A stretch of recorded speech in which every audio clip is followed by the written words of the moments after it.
Raise your hands if you ever let other people's words affect your life.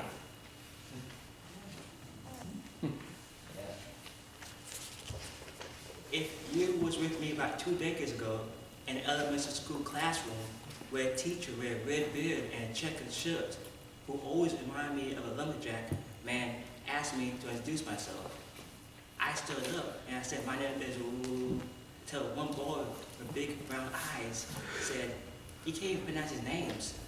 And other students started laughing, and I said to myself, when did I have more than one name? And after everything was over, I sat down, a girl with a blonde ponytail tapped me on the shoulder and asked me, do you know what's funny? I said, what? The way you speak.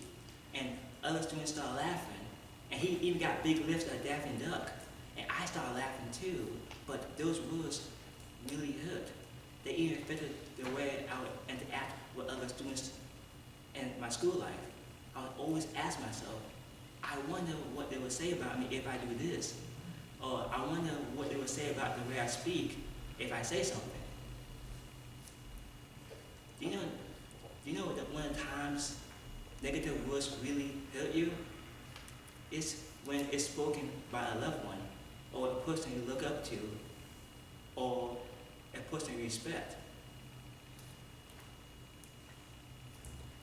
When I was 14 years old, me and my dad went to the Social Security office, which was packed with a lot of people.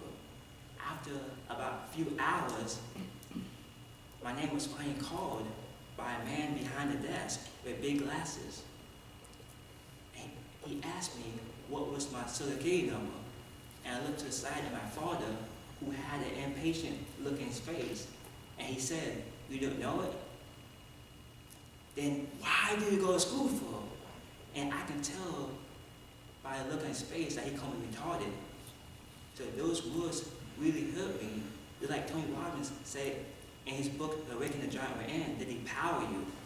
So I was told depower that I became lazy, and I'd rather spend time at home, sitting on the couch and watching TV or playing video games.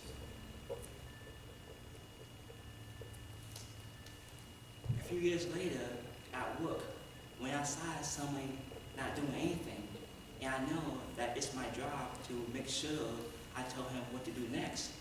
But a voice came in my head and said, Watney, do you want him to talk about you again? And I said no, so I backed off. A few months later, that same guy was on his last day of work. He told everybody, you know one of the best workers I like working with? And everybody asked, who? Watney. But he take care of you. But when I heard it, I said to myself, but I don't like working with you.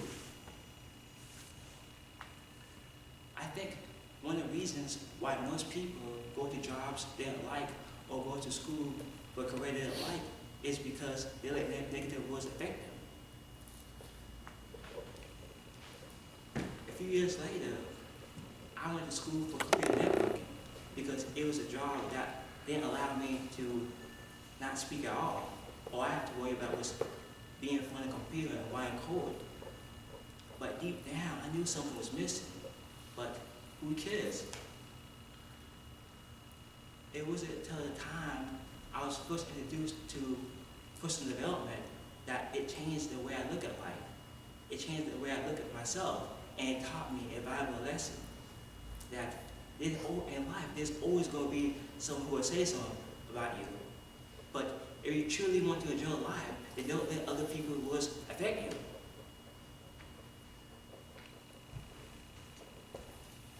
Now that you see me in a public place, you see me rehearsing with my speeches, and I see people walk by me, and I can tell by the look at their faces that I said, there's something wrong with this guy. Is he crazy or something?